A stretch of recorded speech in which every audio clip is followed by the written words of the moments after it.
Salut à tous, j'espère que vous allez bien. Moi ça va super bien et je suis très content d'être de retour parmi vous.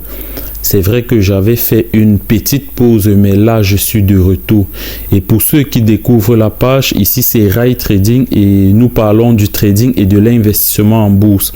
À titre de rappel, le trading consiste en fait à acheter un titre à faible prix et à revendre plus cher.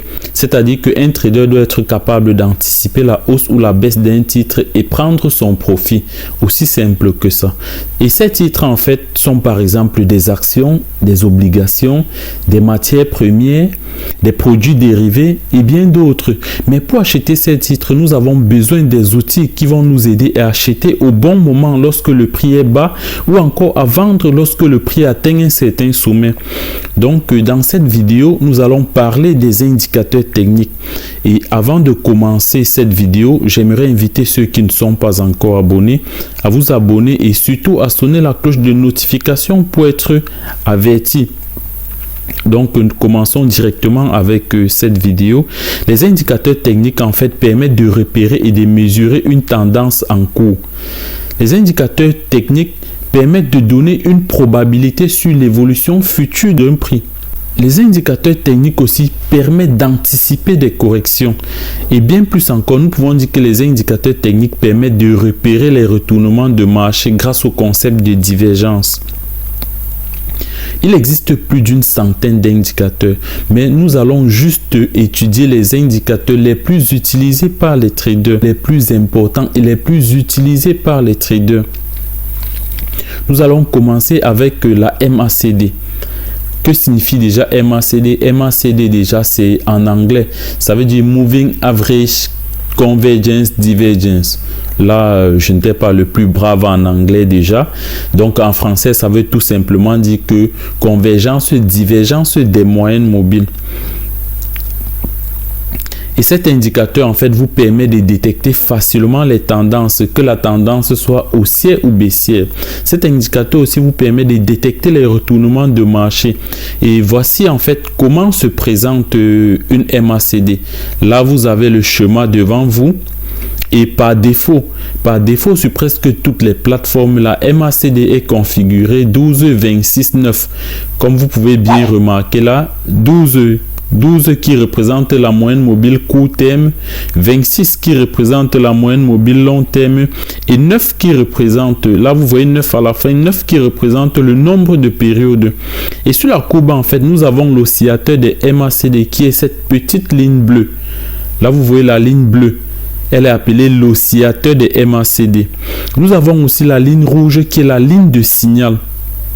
Là, vous voyez cette ligne rouge. Cette ligne rouge, c'est la ligne de signal. Et enfin, sous l'indicateur MACD, nous avons l'histogramme des MACD. Ça, les petits rectangles verts et rouges, on appelle ça l'histogramme des MACD. Et l'histogramme des MACD permet deux choses. Premièrement, il matérialise l'amplitude de l'écart entre les deux courbes, c'est-à-dire la courbe, l'oscillateur MACD et la ligne de signal. Et il représente aussi clairement le croisement entre la MACD et sa ligne de signal. Donc à chaque fois que vous voyez que l'histogramme passe du rouge au vert, ça présente comme vous pouvez remarquer, ça présente un croisement. À chaque fois que vous voyez ça change de couleur, ça veut dire qu'il y a eu croisement entre les deux lignes. Et maintenant, lorsque l'histogramme est vert, ça veut dire que la MACD est au-dessus de la ligne de signal. Et au contraire, lorsque l'histogramme est rouge, ça veut tout simplement dire que la MACD est en dessous de la ligne de signal. Vous pouvez bien remarquer ça sur le schéma. Ici, nous avons l'histogramme qui est rouge et on remarque bien que la MACD est plutôt en dessous. De ce côté, nous avons l'histogramme qui est vert. Et qu'est-ce qu'on voit? La MACD est au-dessus de la ligne de signal. Maintenant, comment utilise-t-on la MACD sur le marché? Là, nous sommes en présence d'un graphique. Là, c'est un graphique classique. Donc, vous allez voir ça sur toutes les plateformes. Nous avons d'abord les cours en chandelier et en bas, nous avons notre MACD. Donc, pour utiliser la MACD, nous avons deux méthodes. La première méthode, en fait, consiste à lire la tendance de fond du mouvement. Lorsque la MACD est positive, c'est-à-dire que lorsque la MACD se situe au-dessus de la zone de neutralité, nous sommes dans une tendance haussière. Là, nous avons cette zone de neutralité. Là, c'est le trait-ci. C'est en fait à 0 et c'est ça qu'on appelle la zone de neutralité. Donc, nous disons que lorsque la MACD est au-dessus de cette zone, nous sommes dans une tendance haussière. Donc là, vous remarquez bien que la tendance est haussière. On peut bien matérialiser pour mieux voir. Là, nous pouvons matérialiser pour mieux voir. Là, vous remarquez bien que la tendance est haussière. Donc, à chaque fois que vous allez voir la MACD au-dessus, sachez que la tendance est haussière. Ici aussi, nous avons la MACD au-dessus de la zone de neutralité. Là, on voit bien que la tendance est haussière. Là, on a la tendance haussière. Maintenant, de l'autre côté, lorsque la MACD se situe en dessous de la zone de neutralité, nous avons la tendance baissière. Donc, nous pouvons voir ça ici. À ce niveau, la MACD est en dessous de la zone de neutralité. Et sur le schéma, ça nous montre bel et bien une tendance baissière. Ça nous montre bel et bien une tendance baissière que nous allons matérialiser. Là, nous allons montrer ça pour que ça soit plus clair. Nous avons cette tendance baissière. Tout simplement parce que la MACD est en dessous de la zone de neutralité. Ici encore, nous avons la MACD en dessous de la zone de neutralité, ce qui nous donne une tendance baissière, bien évidemment. À ce niveau, nous avons aussi une tendance baissière. Là, nous avons aussi une tendance baissière. Donc là, c'était la première méthode. Maintenant, la deuxième méthode pour lire la MACD, pour utiliser la MACD. Là, c'est un peu plus important parce que là, nous allons l'utiliser pour acheter ou pour vendre. Comment utiliser la MACD pour acheter ou pour vendre? Qu'est-ce que nous disons? Lorsque la MACD passe au-dessus de la ligne de signal, nous avons là un signal d'achat. Donc, ce que le trader fait, c'est que... Là, je vais d'abord supprimer ça. Donc, ce que le trader fait, c'est que il regarde à quel moment est-ce que la MACD est passée au-dessus de la ligne de signal. Là, il identifie.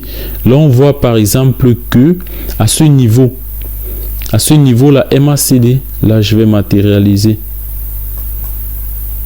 À ce niveau précisément, la MACD est passée au-dessus de la ligne de signal.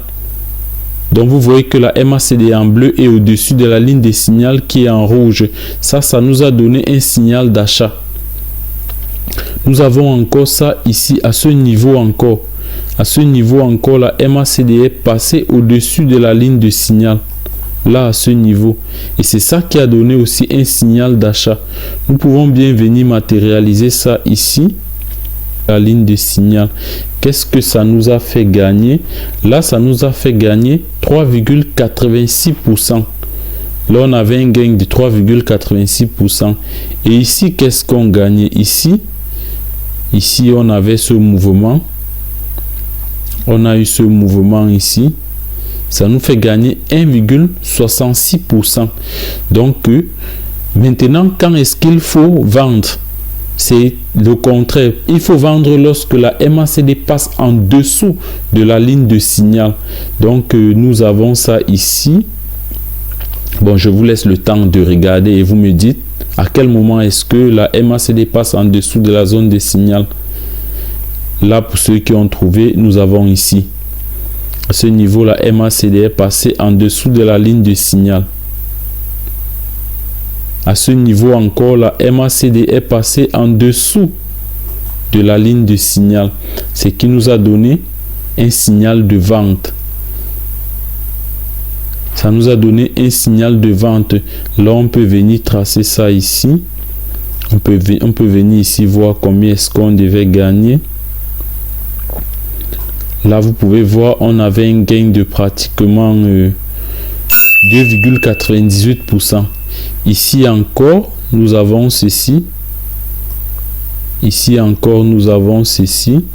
nous avons tout ce mouvement qui nous faisait gagner 3,01%. Donc vous avez les deux méthodes pour utiliser la MACD. Signal d'achat lorsque la MACD passe au-dessus de la ligne de signal. Signal de vente lorsque la MACD passe en dessous de la ligne de signal. Et ce qui est encore plus important, c'est que un autre signe que nous donne la MACD, c'est que nous sommes plus confortés lorsque la ligne de signal s'éloigne de la MACD. Donc, lorsque par exemple ici où nous avons dit qu'on avait un signal d'achat, si vous avez pris position ici à l'achat, lorsque la MACD s'éloigne de la ligne de signal, ceci doit plutôt nous conforter. Ceci montre qu'on a pris une bonne décision. Et au contraire, lorsque la MACD se croise avec la ligne de signal comme ici, ça veut dire qu'il y a changement de tendance. Donc, c'est-à-dire que le mouvement qui était haussier doit devenir baissier. Et exactement, ce schéma nous montre ceci. Ceci, en fait, montre que la tendance en cours est forte. Comme vous pouvez voir ici, on peut bien matérialiser cela ici, là. Là, vous voyez ceci. Là, je vais bien vous montrer ça.